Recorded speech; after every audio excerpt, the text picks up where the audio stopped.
Good morning students. आज जो हमारा टॉपिक है वो है दूसरा जो महाकल्प है। हमने कल पहला महाकल्प पढ़ा था जो प्रोटोजोइक महाकल्प था, उसके बारे में हमने पढ़ा था। और सेकंड जो महाकल्प है आपका वो कौन सा है? फेनेरोजोइक महाकल्प। देखो, जो प्रोटोजोइक था उसको सिर्फ दो कल्प में बांटा गया था, आर्कियन एंड प्री कैम्ब्रियन।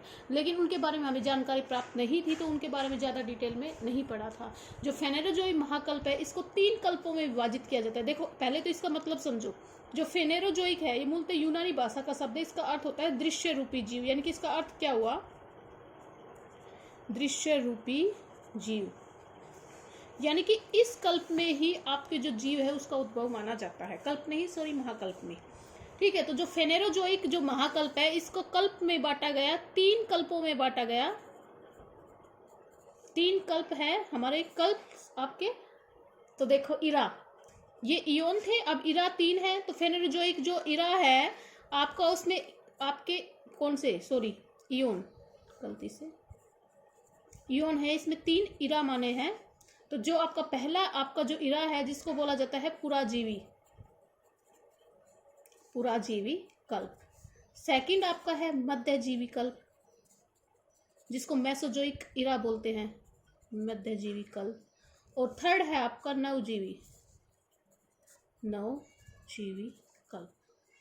ये 3 कल्प हैं, 3 इराज है। बाकी फिर इन इराज को भी पीरियड्स में और इपोज में बांटा गया है। तो जो आज हम है, तो जो हम पढ़ेंगे वो पैलाजोइक जो इरा है उसके बारे में पढ़ेंगे। तो जो पुराजीवी जो कल्प है, पुराजीवी कल्प या इरा, पैलेजोइक जो इरा है उसके बारे में हम पढ़ेंगे। तो ये क्या है, इसके इस युग में कौन कौन से आपके जो आपके पीरियड्स हैं वो आए हैं, तो उनके बारे में पढ़ेंगे। तो देखो, जो पुराजीविक जो आपका कल्प है इस कल्प का आरंभ 60 करोड़ वर्ष पूर्व माना जाता है और जिसकी समाप्ति आपकी 22 करोड़ वर्ष पूर्व मानी जाती है। लगभग ये जो आपका कल्प है ये आपका कितने वर्षों तक रहा? इसकी टोटल अवधि कितनी है आपकी? 37.5 करोड़ वर्ष इसकी अवधि मानी जाती है। इसकी अवधि इतनी मानी जाती है। इस जो ये कल्प है, जो इराज है, इसको मुख्यतः 2 अध्ययन की दृष्टि से आपको 2 भागों में बांट दिया गया। उपभाग तो इसके 6 है, लेकिन वैसे 2 भाग कर दिए गए कि भाई इनको अध्ययन आराम से हो सके। तो जो पहला कहा गया तो इसको कहा गया प्राचीन आपका पुराजीवी कल्प। और सेकंड क्या बना दिया गया इसका? नवीन पुराजीवी कल्प। ठीक है, तो प्राचीन जो पुराजीवी कल्प है उसमें पीरियड्स कौन कौन से आए, यानी कि आप बोल सकते हो युग। पीरियड्स या युग कौन कौन से हैं? तो इसमें जो पहला आपका आता है वो होता है कैम्ब्रियन युग। दूसरा होता है आपका ऑर्डोविशियन।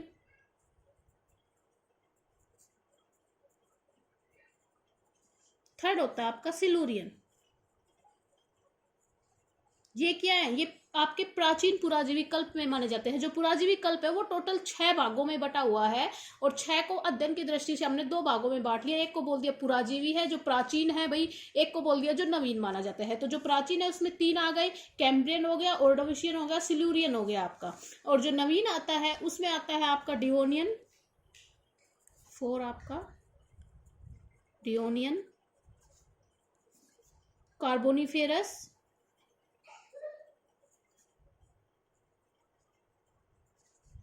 और 6 आता है आपका परमियन युग। इन 6 युगों के बारे में हम पढ़ेंगे। तो जब हम इन 6 युग को पढ़ लेंगे ना, तब हमारा एक क्या पूरा होगा? आपका इयोन पूरा होगा, पुराजीवी कल्प पूरा हो जाएगा हमारा। जो आपका एक 6 युग के बारे में जब हम इनको पढ़ेंगे, तो जो हमारा पहला आता है वो होता है हमारा कैम्ब्रियन युग पीरियड्स। कैम्ब्रियन युग जो है उसमें क्या क्या होता है और क्या नहीं, उसके बारे में हम पढ़ेंगे। देखो, जो ये जो युग है वो 60 करोड़ वर्ष पहले माना जाता है और 50 करोड़ वर्ष पूर्व इसकी समाप्ति मानी जाती है। लगभग जो इसकी अवधि कितनी रही आपकी? 10 करोड़ वर्ष। टोटल कितनी रही इसकी अवधि? ये वर्ष कितने साल चला आपका? 10 करोड़ वर्ष आपका चला। जो कैम्ब्रियन युग है वो पुराजीवी कल्प का सबसे पहला युग माना जाता है।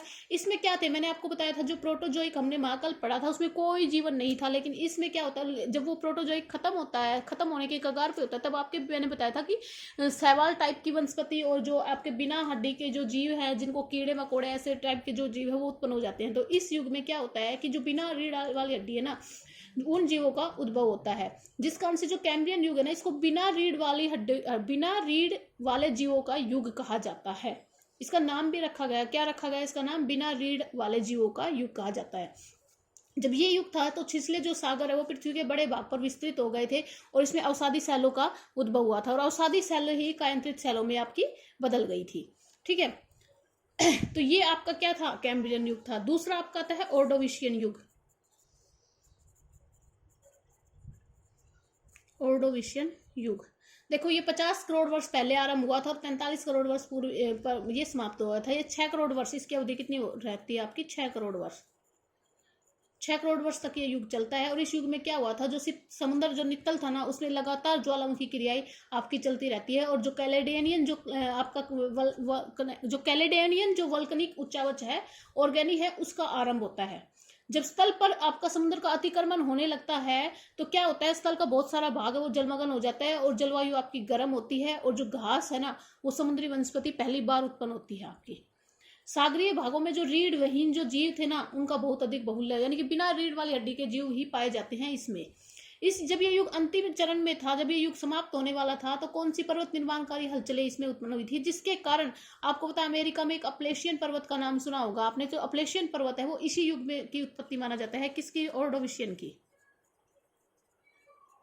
अपलेशियन जो पर्वतमाला है उसकी उत्पत्ति ऑर्डोविशियन युग में मानी जाती है आपकी।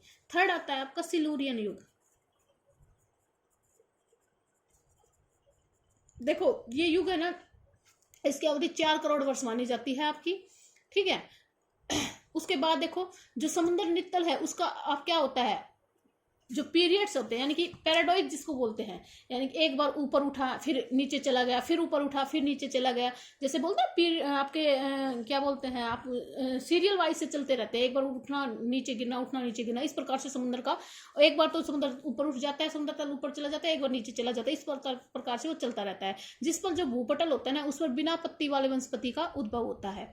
ठीक है, तो इसमें क्या होता है कि इस कल्प में जो मछलियां होती है ना, वो उत्पन्न होना शुरू हो जाती है और मछलियों का बहुत अधिक उत्पन्न हो जाता है, यानी मछलियों की बहुत अधिक बाहुल्यता हो जाती है। और आपके जो बिना रीढ़ वाली जो हड्डी वाले जीव थे ना, उनमें जो उनके अलावा इसमें रीढ़ की हड्डी वाले जीवों का भी उत्पन्न हो जाता है, इसलिए इसको रीढ़ की हड्डी वाले जीवों का युग भी बोला जाता है। इसमें कैलेडियन हलचल होती है। कैलेडियन जो हलचल होती है उसमें उत्तरी यूरोप में कई पर्वतमालों का निर्माण होता है। इसमें प्राचीन जो लाल बलुआ पत्थर है उसका भी निर्माण होता है।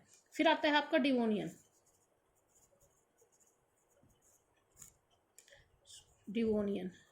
युग। डिवोनियन युग में देखो कि ये आपका 39.5 करोड़ वर्ष पूर्व आरंभ होता है और 34.5 करोड़ वर्ष पूर्व इसकी समाप्ति हो जाती है। 5 करोड़ वर्ष इसकी अवधि रहती है। टोटल कितनी अवधि रहती है इसकी? 5 करोड़ वर्ष। टोटल अवधि इसकी 5 करोड़ वर्ष होती है। और इस युग में क्या होता है? विस्तृत रूप से पर्वतमालाओं का निर्माण होता है, पर्वत निर्माणकारी हलचलें होती है, ज्वालामुखी आते हैं बहुत ज्यादा। इसमें यूरोप में जो लाल बलुआ पत्थर है उसकी प्रधानता पाई जाती है। इस अवधि में जलवायु है वो उष्ण और शुष्क होती है, अर्धशुष्क होती है, जिससे भारी वर्षा की दशा उत्पन्न हो जाती है। इसमें पृथ्वी पर पहली बार जो वृक्ष होते हैं वो पत्तों वाली वनस्पति का उद्भव होता है।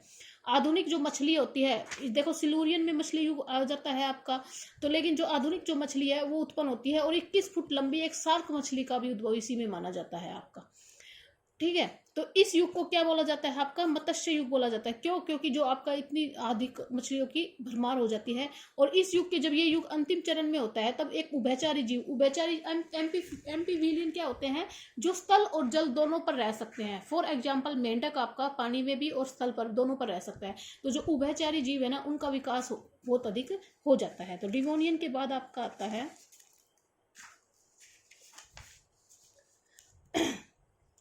कार्बोनिफेरस युग।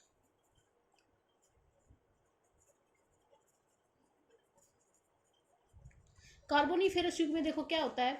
कार्बोनिफेरस युग आपको पता है जितना भी कोयला है वो कार्बोनिफेरस युग में बनता है। इसमें क्या होता है? बहुत सारी वनस्पति उत्पन्न हो जाती है और वो जो वनस्पति है ना, उसमें पृथ्वी में भूकंप और ज्वालामुखी के कारण वो बड़ी बड़ी आपकी जो दरारें पड़ जाती है, उन दरारों में वनस्पति दब जाती है और फिर वो कोयले में बदल जाती है। और ऐसी घटनाएं बार बार होती है जिससे कोयले की लेयर्स बन जाती हैं।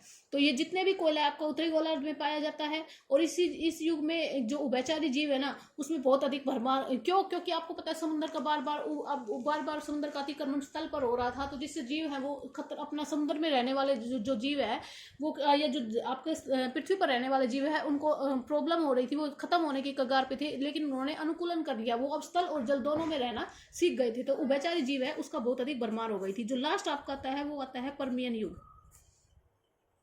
पर्मियन युग या कल्प युग लिख देते हैं इसको। पर्मियन जो युग है, जो ये लास्ट युग माना जाता है आपका, इसकी अवधि 5.5 करोड़ वर्ष मानी जाती है। और इस युग में क्या होता है, विवर्तनिक हलचलों का बहुत अधिक जोर रहता है, जिसके कारण यूरोप में, एशिया में और अफ्रीका में कई पर्वतों का निर्माण होता है आपका। इन्हीं हलचलों के कारण जो उत्तरी अमेरिका है ना, वो ऊपर उठ जाता है और शुष्क उसमें दशाएं बन जाती है। उत्तरी गोलार्ध जो क्षेत्र है वो अधिकांश आपका शुष्क होता है, और जो दक्षिणी गोलार्ध जो क्षेत्र है उसमें हिमयुग की दशाएं विद्यमान होती है। आपका तापमान और जलवायु के जो मौसमी परिवर्तन के कारण जो सदाबहारी जो वन पाए जाते थे वो क्या हो जाते हैं, आपके सिकुड़ने लग जाते हैं, पत्ते गिर जाते हैं, और पतझड़ी वनों का विकास माना जाता है। इस युग में जो स्थलीय जीव और वनस्पति का काफी विकास हो चुका है, और जो समुद्री जो जीव होते हैं ना, उनका प्रभुत्व घटने लगता है, और कीड़े मकोड़ों की जो संख्या है ना, कीड़े मकोड़ों की जो है वो संख्या बहुत अधिक बढ़ने लगती है। तो ये आज हमारा जो आपका जो इरा कंप्लीट हुआ है वो कौन सा था, पुराजीवी इरा या कल्प। उसमें 6 हमने युग पढ़े हैं, 6 पीरियड्स थे, 6 आपके पीरियड्स थे, और हमने इरा कौन सा पढ़ा है, पुराजीवी। कल हम मेसोजोइक पढ़ेंगे।